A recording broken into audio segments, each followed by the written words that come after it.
We are still waiting. We certainly are. Oh, the music is up. Good. The wait continues for plant lovers at the Como Zoo and Conservatory. Yes, Horus Watch continues this morning. Been on this for quite some time. Staff there think the rare corpse flower could unfurl later today. Garden guy Dale Kay, he's keeping his eye on the situation for us. He joins us live and can confirm no smells yet, right? Nothing on the nose right now. We are in the North Garden here at Como Zoo and Conservatory. This guy here, Horse, has actually been moved around a little bit because if he does open up and bloom, of course the odor will interfere with weddings and so forth. So we're kind of tucked in this little nook here, and I should mention that just about every unique and rare and kind of bizarre plant is actually located in this garden. But to talk specifically about this plant and kind of the origin of it and why it's so unique, Ariel Dressler is joining us this morning. So what makes this particular plant so unique? I think one of the most unique things about this plant is that its flower, the inflorescence, holds the record for the largest flower in the world. And how do you measure it? You do measure that, right? We do measure it. So this one right now is measuring just over 4 feet, but the world record was up to 12 feet tall. So you can imagine this is a young plant. Potentially in the future we can get larger inflorescences on this. I should show you quick what this plant looks like when it's a baby. It starts out kind of like a bulb or a corm, and that's kind of the origin of the plant.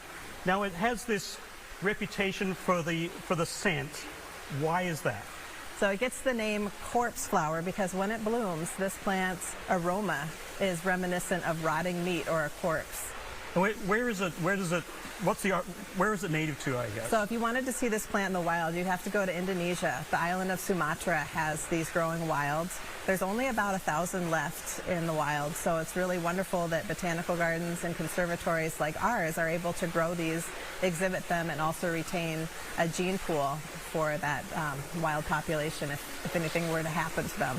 And the reason for when it unfurls, and this is the stinky part right here. When this unfurls, what does the smell like? Jen's description was hot garbage. She's the grower who's produced this beautiful inflorescence, and I thought that was great. We all know what garbage smells like on a hot day. It's pretty nasty. Right. So I smelt one.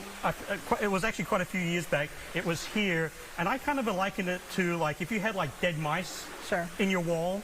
Yeah. That was kind of like my spin on it. Yes. So you've been talking about it.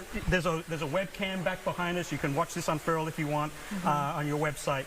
But it's been fickle as far as timing. What goes into that? I mean, how do you know when it's going to bloom? Well, it started by noticing when it emerged from the soil. It had been dormant, so this looked like a pot of dirt. Not so long ago, when it emerged, it was a slightly different shape than a leaf stalk.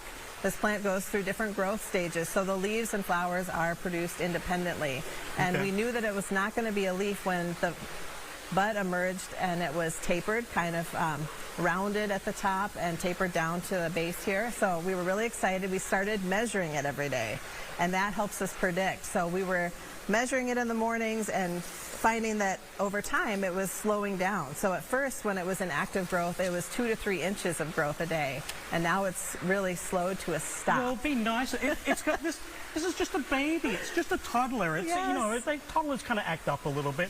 So, as far as like growth habit, you said this thing actually can get 15 feet tall when it's in leaf stage, right? Yes. So these are cousins to the Amorphophallus titanium you see here. They're much smaller, but when this one produces its leaf, the trunk for that leaf is about like this, and it touches our greenhouse roof. Easily gets up to 14 to 16 feet tall. And I guess the other thing that's unique about this plant is that it blooms every 7, 10, it's really sporadic. Yes, for this one, it's a young plant. This is our first time it's bloomed.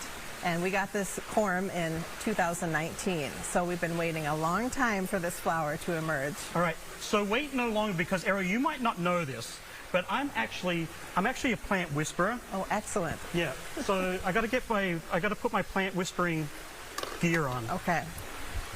Because what is it? You thought it was Sunday. Yes. That didn't happen. Yes. Thinking maybe today. Who knows? Right. All right.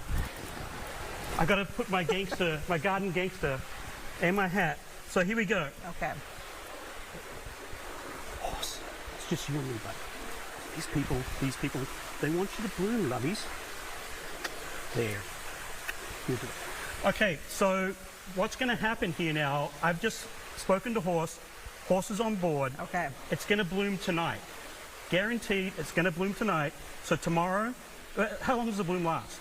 Well, the stinkiest part's only about 24 hours. 24, maybe 30 hours. Yeah. So if you want to come and see Horse in full bloom, in full emitting all that wonderful odor, it's going to be tomorrow.